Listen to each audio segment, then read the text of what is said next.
I'm Mitch Siegler, founder of THINC Foundation. We're a nonprofit organization dedicated to preventing harmful political ideology from seeping into our K-12 classrooms, especially in our ethnic studies curriculum. Through our series, Think Deeply, we hold conversations with educators, parents, elected officials, and thought leaders on this crucial topic. Our guest today on Think Deeply is Adam Seagrave, a tenured associate professor in the Arizona State University School of Civic and Economic Thought and Leadership. Dr. Seagrave was the inaugural associate director of ASU's School of Civic and Economic Thought and Leadership, as well as the inaugural associate director of the Center for Political Thought and Leadership. He writes and teaches on political philosophy and American political thought with a particular focus on issues of race in America. Adam received his Ph.D. in political theory from the University of Notre Dame. Adam Seagrave, welcome to Think Deeply. Thanks so much, Mitch. I'm glad to be here. First, let's begin by asking you to share your personal story. What was it in your upbringing that led you to believe so strongly in the need for students to learn civics and to learn how to debate complex issues at the same time remaining civil? Yeah, thanks for that question. I've always been very passionate about what I would call the American idea, or some might call the American experiment, which is the idea that all human beings have inherent dignity and natural rights, and that we should govern ourselves individually and collectively. So I've always been very passionate about that. That led to my graduate studies in political philosophy and the American founding.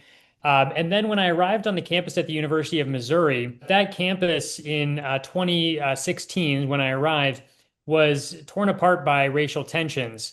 And so I decided to collaborate with a colleague who was chair of the Department of Black Studies at the time at the University of Missouri and develop a course that would help students of both racial backgrounds reflected on the campus at the time, both Black and white students, to learn about our shared history, shared principles, to share their own perspectives on the American story in the classroom, and to learn the context for the disagreements that they were working through on campus, and to better understand one another. And so we taught that course. We started a project of the same name, Race in the American Story. And that experience and the difference we were able to make with those students just by putting them in a classroom, giving them primary historical sources, leading them through conversations with each other where they would listen to each other's perspective and share their own. That experience really just drove my passion for this kind of education, showing students and all Americans how we can have a shared story while bringing our own perspectives and backgrounds to it. Well, that's a great foundation for this work, and that's a great real world experiment, I suppose, as to how it can go in a positive way. Yet, too often, our K-12 schools teach issues like race through a binary lens. You're either an oppressor, you're white, or Jewish, or Asian, or Hindu, or you're oppressed, you're Black or brown. We believe this approach to very complex issues is just too simplistic. It's unlike the constructive approach you pioneered at the University of Missouri. So how can this more thoughtful approach overcome some of the roadblocks that we're seeing now in education? So I think that the way to combat that is through civil discourse skills that emphasize mutual humanization. So treating other people as humans who are complex, who can't be reduced to one aspect of themselves or their identity, but are a combination of multiple things, experiences, backgrounds, histories, and relationships, all of those things. And that takes work. I think that takes work. It takes habit forming, and it's difficult. But I think that teachers can help do that in the classroom. And I think good curriculum can help with that as well, and good teaching techniques. And I think students, if they're habituated that way in the classroom, can develop those habits. I think to see the nuance in questions that we deal with, and also to avoid the knee-jerk reaction of viewing someone through the lens of a particular identity or category. And we all do it at various times. And I just think it's something that we have to form contrary habits, and that can start in the classroom. Given that concept and the work you've done around course curriculum, you know what works well and what doesn't. So, talk about your approach to teaching American history, civics, and understanding our American system of government. So I see the American story as a kind of river where we have multiple tributaries that flow into the river. And those tributaries represent different backgrounds, different ethnicities, races, cultures, nationalities that come to this country. And they all start at different places, right? And have different paths.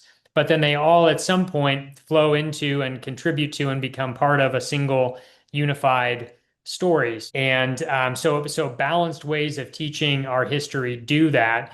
And I think it becomes problematic when histories or curricula or approaches to teaching focus solely on one or the other end of that spectrum. I think that can become a problem.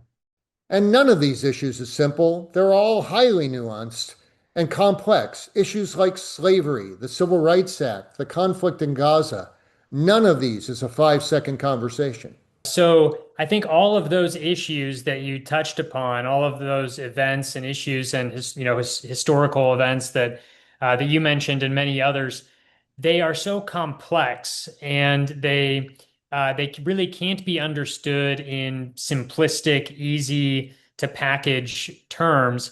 And so I think again, it's hard work. I mean, like viewing an individual human being in all of his or her complexity, viewing historical events like that. And I think we need instructional materials that are better reflective of the complexity of historical events and peoples around the world. And to be honest, the textbooks often don't do a great job of that. And so I think his primary sources are crucial for this as well, looking at actual historical primary sources, and being judicious in how we select the texts and the curricula that we use in classrooms. Finally, let's talk about technology. We live in a TikTok world where critical information is often compressed into a 60-second video. These are often quite one-sided and without any nuance, and there's no critical thinking. How is this phenomena informing the way people think and behave? Yes, well, that's obviously a very big and important question. So I do think that many people, young people perhaps especially, but all of us to some degree have been negatively influenced by social media and smartphone usage and all of that. Communicating with other people through social media is also not nearly as productive and beneficial as in-person communication, of course, or verbal communication.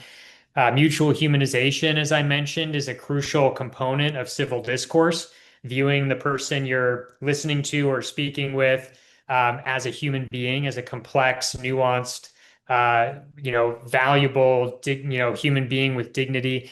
That's hard to do when it's over social media or over a digital media of some kind. That's really hard to do. It's hard to do in person, and so it's even harder to do through those channels. So I think that's a real obstacle. So I think that's a really huge question for us to try to address. And I think that it's something that, again, in schools, in classrooms, in learning contexts, we can try to counter that through I guess balancing it through dispositions and skills that will help to counteract some of what young people are getting in their interaction on social media today. So yeah, I think it poses a large additional challenge for us. Hopefully one that we can figure out how to deal with, but I think we're a long ways away from really knowing what to do about this. So hopefully we'll catch up. Well, thank you, Adam. I think we've covered a lot of ground. We have a minute or two left. If there was anything else that you didn't have a chance to say that you'd like to get out there, this is your moment to do that.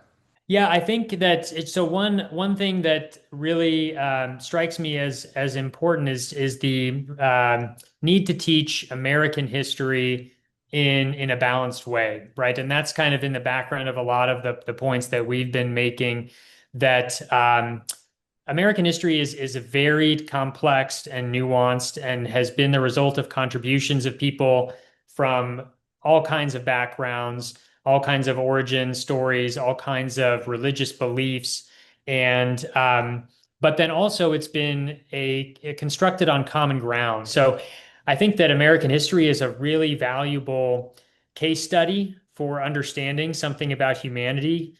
And I think that we can only really understand that and benefit from it if we teach it in a balanced, accurate way. Yeah, if we do, that will come away, the students will come away knowing that there's more that unites them than divides them. So let that come to pass. Well, Adam, thank you very much. We'll call this a day and we'll let you get to carpool duty. Thank you. Sounds good. Yeah, thanks so much, Mitch. Really enjoyed the conversation and appreciate the opportunity. I'm Mitch Siegler with Think Foundation. Thank you for joining this episode of Think Deeply. Please visit our website, think.org, to learn more about our mission and about our work.